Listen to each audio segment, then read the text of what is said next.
Okay, dear students, hello and welcome to our course Metrology and Quality Control. We are studying with our section A, that is part A, and dealing with the very first chapter, that is linear metrology. हमने पिछले lecture में थोड़ा बहुत discuss किया कि standardisation की ज़रूरत क्यों पड़ी और स्टैंडर्ड्स हम कैसे मेंटेन करते हैं। उसमें हमने ये देखा कि जो लाइन स्टैंडर्ड है वो हम यूटिलाइज करते हैं फॉर मेजरिंग लेंथ, राइट। और लाइन स्टैंडर्ड का जो एप्लीकेशन है दैट इज मीटर। अब मीटर जो है वो स्टैंडर्डाइज किया हुआ है। जिनीवा में एक लैब में जो मीटर है, मतलब कि 1 मीटर की लेंथ का एक रॉड है जिसे रिक्वायर्ड एनवायरमेंटल कंडीशंस में वहाँ रखा हुआ है। अब जिनीवा का एक सेंटर यूनिवर्सली एक्सेप्टेड मीटर की लेंथ को रख रहा है, बाकी के कंट्रीज हर साल अपने अपने इंस्ट्रूमेंट्स को उस सेंट्रलाइज्ड मीटर के साथ कैलिब्रेट करते हैं और उसके बाद country wise NABL certified labs को कैलिब्रेट करते हैं। मतलब कि एक जो स्टैंडर्ड है मीटर, वो लेंथ हर कंट्री में लोकल पॉइंट पे पहुंचता है, राइट। तो आइए देखते हैं कि एक्चुअली वो जो standard that is 1 metre 1 metre की लेंथ जो है वो एक्चुअली है क्या, राइट। सो जो 1 मीटर की लेंथ है, it is the distance between the centre portions of 2 lines. 2 lines के बीच का डिस्टेंस है। East and polish surface of A bar of a pure platinum alloy. अब वो जो 1 मीटर की लेंथ रखी हुई है वो एक बार है, और बार किस मटेरियल का है? Pure platinum alloy. अब प्लैटिनम अलॉय क्या होगा? जिसके अंदर 90% इरेडियम अलॉय और वो जो मटेरियल है उसमें क्या है? 90% प्लैटिनम अलॉय है और 10% इरिडियम अलॉय है, right? Now it has overall width and depth of 16 mm each and is kept at 0 degrees Celsius and under normal atmospheric pressure। जो हमारा नॉर्मल एटमॉस्फेरिक प्रेशर है उसके ऊपर, और जो जिस लैब में उस स्टैंडर्ड दैट इज 1 मीटर को रखा गया है वहाँ का एटमॉस्फेरिक टेम्परेचर मेंटेन किया हुआ है। और जो टेम्परेचर मेंटेन किया हुआ है, temperature will be always 0 degree Celsius. और जो वो मीटर है, वो मीटर 2 लाइन्स के बीच का डिस्टेंस है। किसके ऊपर? एक बार के ऊपर। बार किसका है? बार ये एक पॉलिश्ड प्लैटिनम अलॉय और इरेडियम अलॉय, इनका मिक्सचर है, राइट। और उसकी क्रॉस सेक्शन क्या है? उसका ओवरऑल विड्थ और डेप्थ 16 mm है, राइट। तो ये तो हो गया मीटर। आइए उसके बारे में और कुछ जानते हैं। The bar has a wing like section. वो जो बार है उसका सेक्शन विंग के जैसा है। With a web whose surface lines arc on the neutral axis. The relationship between metre and yard is given as. Metre और यार्ड का relation क्या है? 1 metre is equal to 1.09361 yards. अच्छा भाई, ये तो हो गया मीटर के बारे में। अब देखते हैं फिगर में जो स्टैंडर्ड मीटर है वो मीटर कुछ इस प्रकार का है, फ्लेंज्ड वेब। और फ्लेंज्ड वेब का क्रॉस सेक्शन कैसा है? 16 mm नीचे का भी फ्लेंज, और जो टोटल हाइट है उसकी वो भी 16 mm है, राइट। और जो लाइंस एनग्रेव किए हुए हैं वो कहाँ है? जो न्यूट्रल एक्सिस है, जो ये बार है, बार का जो न्यूट्रल एक्सिस है उस न्यूट्रल एक्सिस के ऊपर लाइंस एनग्रेव किए हैं, मतलब कि यहाँ कहीं एनग्रेव किए हुए हैं। और ये हाईली पॉलिश सरफेस है। मटेरियल कौन सा है? अलॉय है, प्लैटिनम और इरेडियम का। 90% प्योर अलॉय एंड 10% प्योर इरेडियम। ये मटेरियल क्या है? मीटर का स्टैंडर्ड, राइट। कहाँ रखा हुआ है? जिनीवा के लैब में, राइट। कुछ सम फिगर्स ऐसे दिखते हैं। नाउ जो एक्चुअली 1 मीटर है, अब ये जो पूरा हमारा जो हमने कहा कि फ्लेंज अलॉय जो 1 मीटर लेंथ का वहाँ रखा हुआ है वो 1 मीटर यूनिवर्सली एक्सेप्टेड है। हमने तो ये तो देख लिया कि उसका फ्लेंज का क्रॉस सेक्शन कैसा कैसा है, लेकिन जो एक्चुअल 1 मीटर है वो हमारा जो न्यूट्रल एक्सिस के ऊपर सरफेस है वहाँ इनग्रेव्ड लाइंस है। अब इनग्रेव्ड लाइंस किसके बीच में है, वहीं उसी सरफेस के ऊपर दो पिन्ड होल है, स्टेप्ड होल्स बनाए हुए हैं। उन स्टेप्ड होल्स में गोल्ड पिन रखे हुए हैं और गोल्ड पिन के सेंटर टू सेंटर का डिस्टेंस 1 मीटर है, राइट। तो ये देखिए एक्चुअल कुछ इस प्रकार का है। ये जो है ये पूरा फ्लेंज है। अब जो ये फ्लेंज है, इस फ्लेंज को एग्जैक्टली स्टेप्ड होल्स क्रिएट कर दिया है, एक यहाँ होल और एक यहाँ होल। नाउ इस होल्स के अंदर गोल्ड पिन रखा हुआ है। गोल्ड पिन का जो सेंटर है उस सेंटर से, मतलब कि इस पिन के सेंटर से तो इस पिन के सेंटर तक का जो डिस्टेंस है that is equal to 1 metre. So my dear friends, that was all regarding 1 metre. Similarly अगर 1 मीटर लेंथ को हम ऐसे ही एक स्टैंडर्ड बना सकते हैं तो लेंथ तो हम यार्ड में भी मेजर करते हैं। सो यार्ड भी एक ऐसा यूनिट है जो स्टैंडर्डाइज करके सेम लैब में बना करके रखा हुआ है। सो यार्ड एक्चुअली है क्या? A yard is a bronze bar with square cross section. Yard क्या है? स्क्वायर क्रॉस सेक्शन का। जैसे हमने देखा कि जो मीटर है वो भी एक बार ही है, वो उसका मटेरियल प्लैटिनम अलॉय और इरेडियम है और उसका क्रॉस सेक्शन कैसा था? फ्लेंज्ड। लेकिन जो यार्ड है जो एज अ स्टैंडर्ड बोल करके उस जिनेवा के लैब में रखा हुआ है, उसका जो क्रॉस सेक्शन है वो स्क्वायर है। सो यार्ड इज अ ब्रॉन्ज बार। किस मटेरियल का है वो? ब्रॉन्ज का। Yard is a bronze bar with square cross section, a bar of 38 inches। Dimensions क्या है? उसकी लेंथ 38 इंचेस है and has a round recess of 0.5 inches diameter and 0.5 inches deep, right? तो हम कह सकते हैं कि एक स्क्वायर बार है। यहां समझो, ये एक स्क्वायर बार है। स्क्वायर बार के अंदर 0.5 इंचेस के होल्स क्रिएट किए हुए हैं और उनकी डेप्थ भी 0.5 इंच ही रखा हुआ है, राइट। और क्यों रखा हुआ है? For a round recess is 1 inch away from the two ends. End से 1 इंच अवे मतलब कि अंदर की तरफ। A gold plug of 0.1 inch diameter having 3 lines is etched transversely and 2 lines engraved longitudinally arc inserted into these holes. The yard is then distance between the two central transverse lines on the plugs when the temperature of the bar is 62 Fahrenheit. तो bronze bar क्या है? एक square cross section, right. Square cross section जिसका total length, standard का total length कितना है? Standard square cross section of the bar, bronze bar का total length कितना है? 38 इंचेस। अब दोनों एंड से, इस एंड और इस एंड से 1 इंचेस अंदर की तरफ, मतलब इस तरफ और इस तरफ 0.5 इंचेस के होल्स ड्रिल किए हैं। अब ये जो 0.5 इंचेस के होल हैं इनकी डेप्थ भी 0.5 इंचेस ही है। इन होल्स के अंदर गोल्ड पिंस डाल देंगे हम, और पिंस को ऐसे डालेंगे कि उन पिंस के सरफेस के ऊपर 3 लाइंस एनग्रेव किए हैं।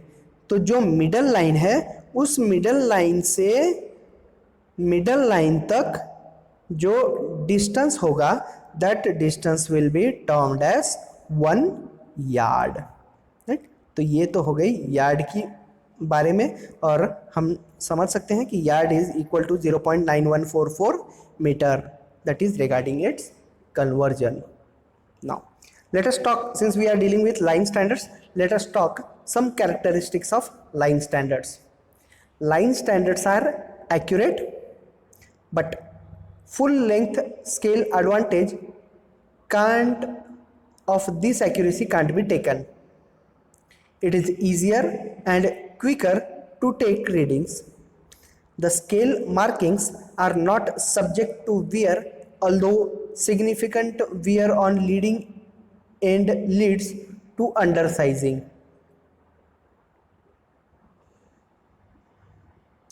Scales are subjected to parallax effect, a source of both positive and negative reading errors. Right ना, हमने समझा था पीछे जब हम टाइप्स ऑफ एरर्स के बारे में डिस्कस कर रहे थे, तो पैरेलैक्स एरर क्या होता है, राइट। पैरेलैक्स एरर क्यों क्रिएट होता है, हमारे डायरेक्शन ऑफ व्यूइंग के वजह से पैरेलैक्स एरर क्रिएट हो रहा है, जो कि हमें रीडिंग्स में एरर्स देता है, राइट। अगर plane of the viewer and plane of the graduations are collinear, then only the reading is accurate. अगर वो collinear नहीं है तो जो error create होगा, that error will be a parallax type of error. Okay, moving forward, the fifth characteristic is for close tolerance length measurement scales are not convenient to be used.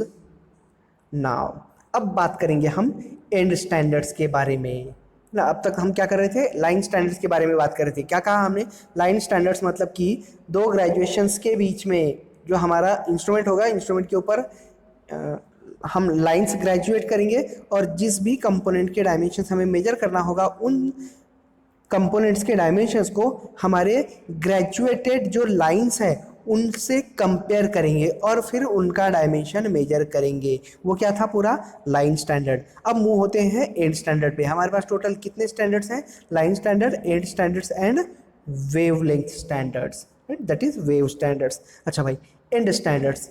And standards in the form of bars and slip gauges are in general use in precision engineering as well as in standard laboratories.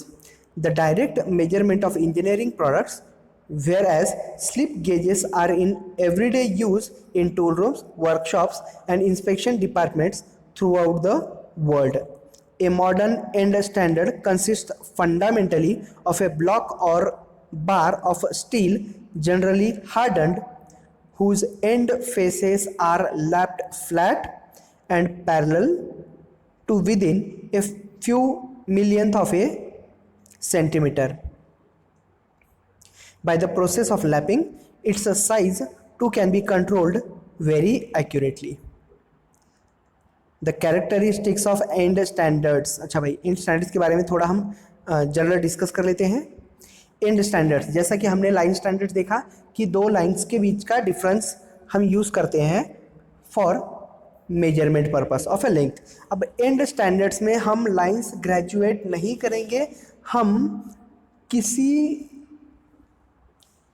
Object के या फिर instruments के and surfaces को हम objects के या फिर जो मेजरिंग इंस्ट्रूमेंट है उनके एंड सरफेसेस को यूज़ करेंगे for measuring length.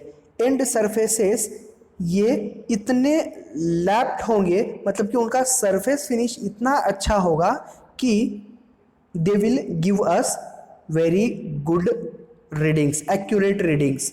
And standards जैसे कि फॉर एग्जांपल एक स्लिप गेज होता है जो हम हमारे टूल रूम या फिर the point where dimensional accuracy to be measured is required, वहाँ हम यूज़ करते हैं। सो जो स्लिप गेज है वो एग्जाम्पल है एक एंड स्टैंडर्ड का, राइट।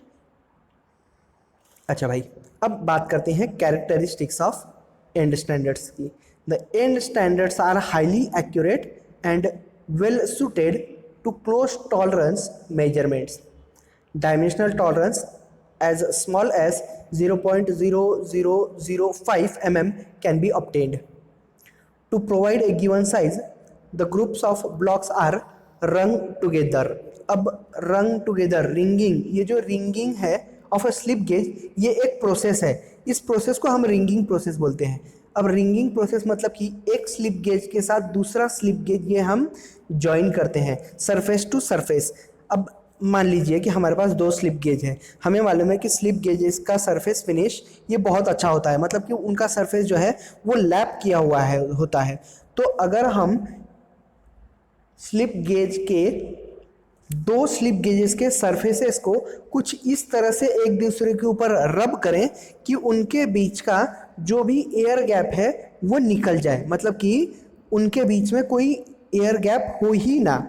तो ऑफ कोर्स हम कह सकते हैं कि एक स्लिप गेज दूसरे स्लिप गेज के ऊपर स्टिक हो जाएगा, उसे वो जकड़ लेगा, वो उसे स्टिक हो जाएगा, पकड़ लेगा, राइट। तो जो प्रोसेस है, मतलब कि एक स्लिप गेज को दूसरे स्लिप गेज के साथ जॉइन करने की process by removing the air gap between their surfaces, ये प्रोसेस है उसे हम रिंगिंग प्रोसेस कहते हैं। तो एंड स्टैंडर्ड का कैरेक्टरिस्टिक क्या है? To provide a given size the groups of blocks are run together, they are also not subjected to parallax error, है ना। अब सीधी सी बात है कि अगर हमें उन्हें सरफेस टू सरफेस मेजर करने हैं तो उसके अंदर पैरेलक्स एरर का तो कोई बात आती नहीं है। अब एंड बार्स की बात करते हैं। एंड बार्स जो है वो प्राइमरी एंड स्टैंडर्ड्स हैं और usually consist of bars of carbon steel. उनका डायमीटर 20 mm होता है and are made in sizes varying from 10 mm to 1200 mm. These are hardened at the ends only. They are only used for the measurement of work of large sizes. अच्छा भाई, अब बात करते हैं कुछ slip gauges के बारे में। Slip gauges are used as standards of measurement in practically every precision engineering works in the world. They were invented by C.E. Johnson of Sweden early in the present century, that is in the 19th century. present century मतलब कि 20th की बात नहीं है, 19th वाली बात है। These are made of high grade cast steel and are hardened throughout. Slip gauges किस मटेरियल का बनते हैं? हाई ग्रेड कास्ट स्टील का, और उनकी बाद में हार्डनिंग भी होती है। With the set of slip gauges combination of slip gauge enables, मतलब कि हम एक दूसरे के साथ एक स्लिप गेज, अलग अलग साइजेस के जो स्लिप गेजेस हैं उन्हें हम रिंगिंग के प्रोसेस से जोड़ करके अलग अलग डायमेंशंस के स्लिप गेजेस प्रोड्यूस कर सकते हैं।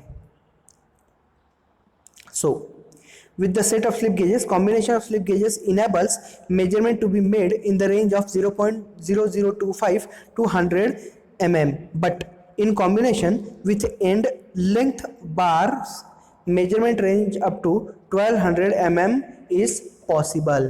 मतलब कि मिनिमम जो हम मेजरमेंट कैरी आउट कर सकते हैं with the slip gauges is 0.0025। अब स्लिप गेजेस अलग अलग साइजेस के होते हैं, तो हम रिंगिंग करके एक दूसरे के साथ स्लिप गेजेस जोड़ सकते हैं।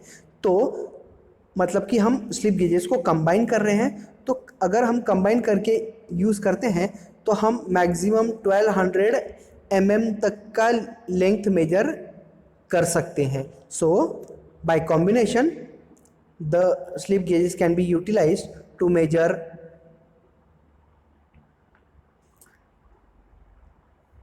Range up to 1200 mm.